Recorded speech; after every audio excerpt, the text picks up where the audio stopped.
Hey everybody, what's up? It's your girl Bondy Blue and I am back for another This Is Us review, y'all. This is the season finale. A lot happened this episode, okay? So let's go ahead and get into it. So let's first start off with Jack. Baby Jack is an adult, okay? He's lying in a bed with his wife. She's pregnant. She is a few days past due. So they want to induce labor when she goes to the hospital that day. But she's laying in the bed and Jack is asking, what can he do to help her? What can he do? And she says, well, I'm good, but the baby has another request. And so he's like, yeah, they always want to hear the hits. So then he gets on his guitar and he starts to play a song. Then we see a man trying to calm a new horse that he just got. Lady on the other side of the fence says, looks like he paid too much for it, even though he got the horse for free, okay? The horse is riled up and jumping up and down, and he can't seem to get the horse to calm down. His daughter comes out, little redhead, pale-faced girl, and she's like, let me try.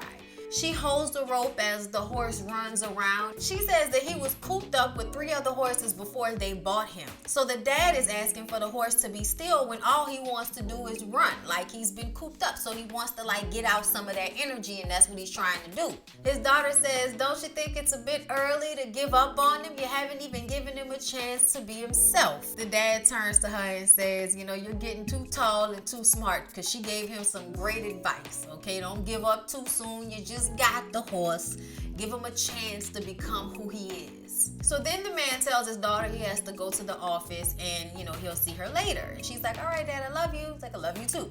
He goes down to the office and he's a doctor, and we see him go into a patient's room, and it's Madison, y'all.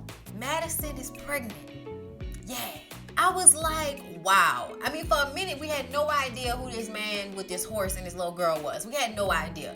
Come to find out, he's Madison's doctor. And Madison is pregnant with Kevin's baby. Oh, yes. That one night stand when they had no rubbers. Oh, yes. Now there's a whole baby from it. But this is a really big blessing for Madison. Y'all know she was bulimic for a long time, so she never had a period, which means the doctors told her that she was never supposed to have a child.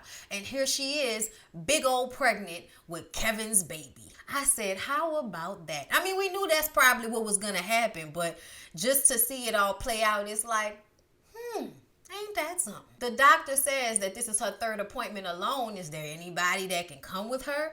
And she says, no, you know, I don't really have anybody. I have one best friend and I haven't told her. I can't tell her. And the father, well, I don't really know much about him except for the fact that he comes from a long line of love stories. And this is just not what he would have wanted for himself.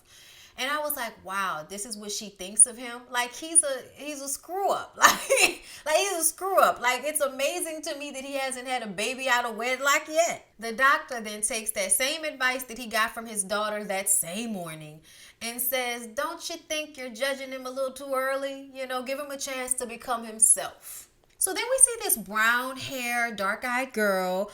Her name is Haley. She works at an art gallery, and her BFF Zach, who works at the desk at the art gallery, keeps asking her out. Like, he has the straws in his nose, like goofy little guy, totally not in her league, but he asks her out on a date, and she tells him that he's like her best friend. She doesn't think it would be a good idea if they went on a date, and he's like, oh, why? You're still caught up on that guy, right? Isn't he like some superstar or something like that? And I'm like, what?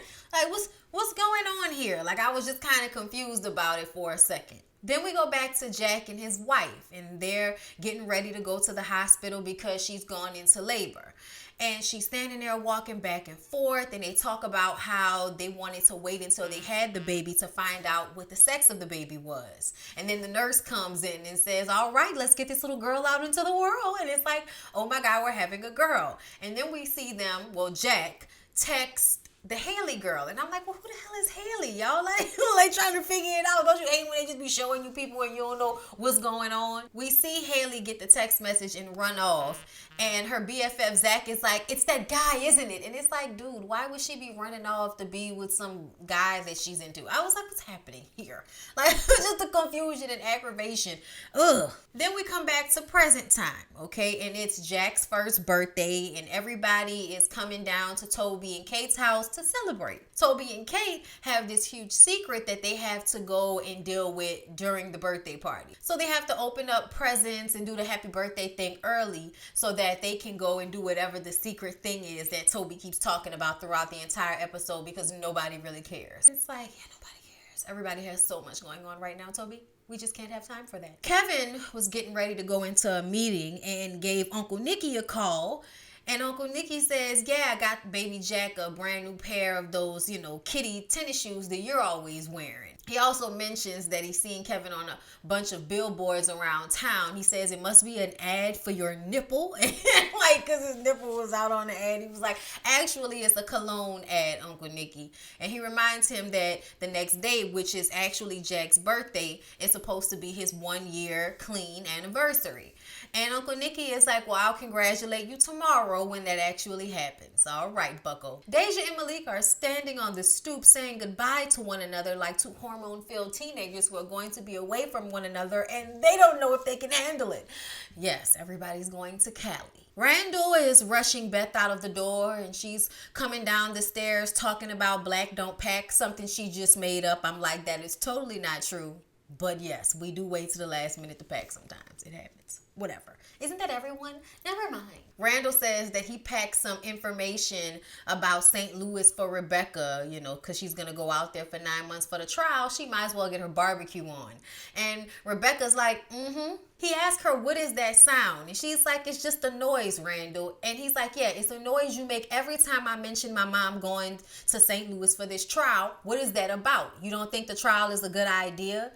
And Beth says, I think your mom made her decision, and the tactics that you use to get her to change her mind are, Everyone gets to Toby and Kate's house, okay? And it's this, montage of beautiful family moments, smiles, hugs, and kisses. We're having a good time. We're looking at the baby. It's all love. There is some awkwardness when you see Randall and Rebecca catch one another's eye.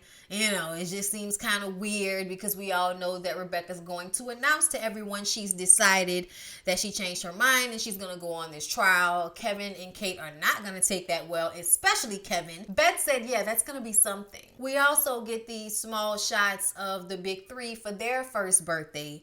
And Rebecca and Jack are taking pictures and smiling. And then all of a sudden we see Rebecca get upset and start to cry. And she rushes away into the bedroom. I'm guessing after a few hours, Jack was able to get the big three down for bed, which was hard because they had cake. It was their birthday. And she explains to him how she never knows how to feel about the son that they lost, Kyle. She misses him, but she can't even bring herself to go there emotionally. And he says that he feels exactly the same way. He felt like maybe they were supposed to do something, but he wasn't sure what that something was. But he asked her if she wants to go and take a ride. And they end up going back to the doctor's office who delivered the babies. They talk about their issue and how they've been feeling about the child that they lost. And he says, well, I told you guys that me and my wife lost our first child. He says, I used to sing to her pregnant belly way back when, if you can even imagine me being that young. But I would sing Blue Skies to her pregnant belly.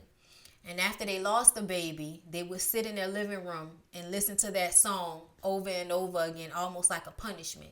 And then one day his wife got pregnant again, and he ended up singing that song to her pregnant belly all over again.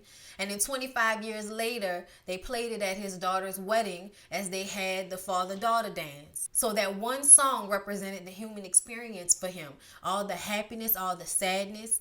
And he said that the one thing he felt like he learned was that if you can bring the tragedies and the good moments close together, then you can realize it's just all one experience. And you won't give the tragedies so much of your energy because you'll realize it's all a part of the experience. And I thought that was such a beautiful way to put it. And I didn't even know if he was going to be able to tell them anything to make them feel better. But I thought that was something beautiful to say and to put that in retrospect, how at the end of the day we will have our tragedies, but we will also have beautiful moments that seem to outweigh the tragedies. I was like, ooh, it's a good old doctor, boy. Good old doctor. Back in present time, Kevin and Randall kind of have a little conversation. Beth excuses herself. And Kevin says that, he just really wanted Randall to understand his point of view of things. He knows that Randall did all of this research, this unreal Claire Danes on Homeland amount of research about this trial. But ultimately, he just wants him to realize that, Rebecca needed to spend time with her family, and that's what's most important. And Randall just kind of, shakes his head and doesn't really say much. But then when Kevin gets up to walk away, he tells him congratulations on his 1 year sober. And I wasn't sure whether that was shade or not. Like, I don't know if Kevin realized it, but it almost was like, oh yeah, let the guy who's only been sober for 1 year tell me what's best for our mother. Right. Like, it was almost that in Randall's head to me. But, they ain't say that, so I'm going to let it go. But that's how I felt when I saw him. Then Rebecca decides to tell the family that she's doing the trial. And in 3 weeks, she and Miguel are moving to St. Louis for 9 months.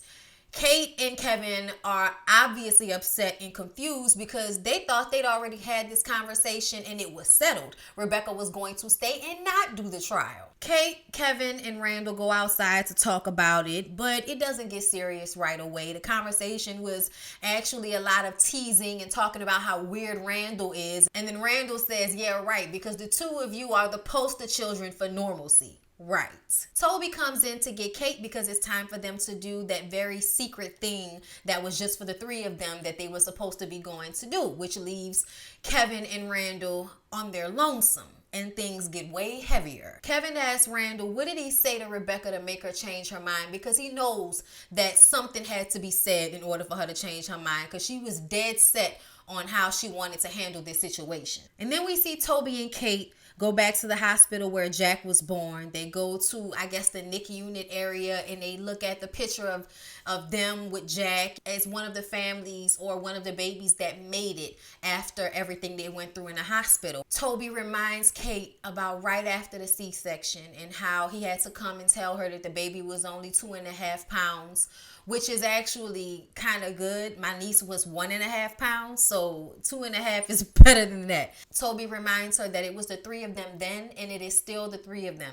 Even though he hasn't been the best version of himself, he still feels like that they're all there together, so that's really all that matters. He was looking at Kate with her family and her siblings and, just how the family was enjoying one another, and he realized that he wants baby Jack to have that same experience. He wants baby Jack to have some siblings. And she says, I don't think I can get pregnant again. And Toby says, well, the Pearson family does have a good track record with adoption. So they get in the car, and on their way to the car, they're talking about all the negatives, all the bad things that can happen.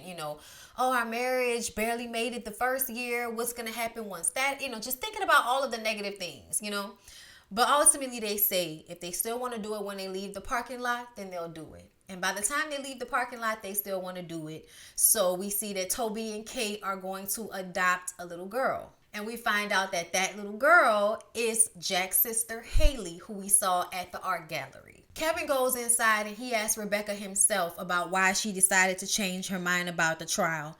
And she says the same thing that Randall said, that she started to look at it as an investment in her future, like a damn robot.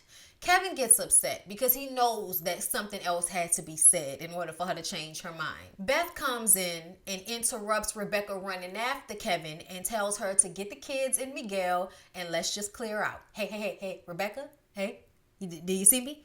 Let's clear out. So that's exactly what they do so that they can let Kevin and Randall go at it in peace. Kevin goes outside to Randall and he's like, you just couldn't let mom side with me, could you? Randall says that it's not about you, Kevin. And when mom's time ends, you will regret not fighting for more time with her. Which, when he said that, I was like, I understand where Randall is coming from with this. And I actually think that, I don't know what the quality of the time will be, but looking at how old Rebecca got, Randall might have actually been right about the trial. But either way, in this moment, we don't know.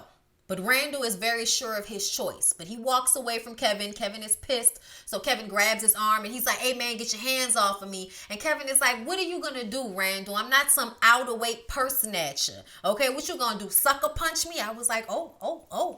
Y'all going to get into it? Then the doorbell rings and it's Madison, y'all. Madison showed up at the most inopportune time, but I guess it was the best time because it stopped them from coming to blows. Randall escapes to go take a walk, and Madison is trying to talk to Kevin, and he's like, look, there's nothing to talk about. You know, I was hurt. You were lonely. We just had sex. There's nothing to talk about. This is not a good time. And she just interrupts him, and she's like, I'm pregnant, Kevin. And he's like, what? And he has to sit down because now the room has started to spin. Way too much going on right now. And she lets him know that with her medical history, she's decided to go through with it. And she doesn't need anything from him, but she just wants him to know that this is what she's decided to do.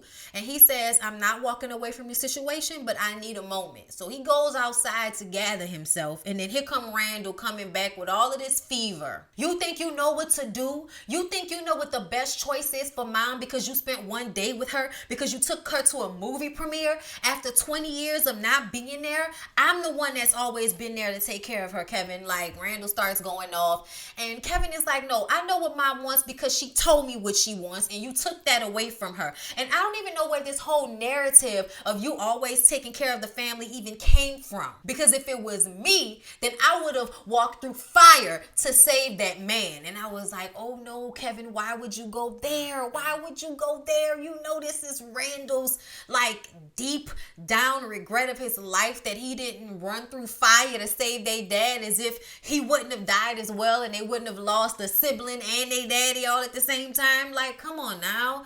Like, I felt like we did that last week. Let's not go through that. And I thought you didn't think about what would have happened if your dad didn't die, Kevin. I thought you didn't think about that. Randall tells him, well, guess what, Kevin? I guess we'll never find out because you weren't there. I'm like, well, that's point match right there. Then Randall says that their dad died ashamed of Kevin, and he was proud of Randall, and that's probably what gets to him so much, is that he was proud of Randall and ashamed of him. He says Kevin thinks that he's chasing their dad's ghost, but really he's chasing Randall, and he will never be their dad, and he'll never be him because he doesn't know what it's like to devote his life to anyone besides himself. And he'll pretend, but at the end of the day, it will just be a performance, a sad, monotonous, stale performance. I said, not a stale performance. Damn, Randall. Randall went all the way low on Kevin. And then Kevin came back with the one sucker punch that we all knew was coming, which was, you know, I used to think the day dad died was the worst day of my life, but now I think it's when they brought you home. By God, Randall, the worst day of my life is the day they brought you home. I said, damn. Blue skies. Like, look, somebody sing something, Jesus. And then Randall gets in the car and leaves. Kevin gets a text message from Uncle Nicky congratulating him on his 1 year sober. And then we see that Uncle Nicky is still going to group with Once Upon a Time, aka Cassidy. Kevin goes back inside and tells Madison that he's tired of chasing things, he's tired of doubting himself, and that he is in 100%. Whatever she needs, he is absolutely in. He thinks he'll be a great father. And he bout it. Then we go into the future, and I'm thinking it's about 11, 12 years in the future, because that's how old Kevin's turns out twins are, because Madison told Kevin that it's not just one child, it's two. She's having twins. And we see that in the future, when everybody is in Rebecca's room and she seems to be having, you know, her last moments, Uncle Nicky is sitting there, and I thought I saw a wedding ring on his finger, but I definitely saw a wedding ring on Kevin's finger. So Kevin ended up married. Him and Randall were in the same room at the same time, and he puts his hand on Randall's shoulder at one point, so things eventually work themselves out. You would hope so. Okay, y'all children, well, Randall's children are grown now, so you would hope that y'all didn't, you know, pulled it together and made up by now, but thank God. And then we get to see grown Jack and his wife and his sister Haley at the hospital with his brand new baby, who he says that he named Hope. Now, y'all, I could have swore to God they was going to name the baby Rebecca, because they kept showing us picture and video of Rebecca back when she was pregnant with the big three. But oh no. Okay, well, the original big three. But yeah, y'all, a beautiful finale. They definitely laid the groundwork for a lot of new scenes for season 5, which will be the last season, I believe. Either way, y'all, This Is Us is still one of my favorite shows of all time. Definitely helps you put your life in perspective. It's like talking to an old person. Like watching This Is Us, like talking to an old person that remembers everything, Anyway, y'all, I hope y'all enjoyed the review. Please don't forget to like, comment, and subscribe to my channel if you have not already. And I will see y'all in the next one.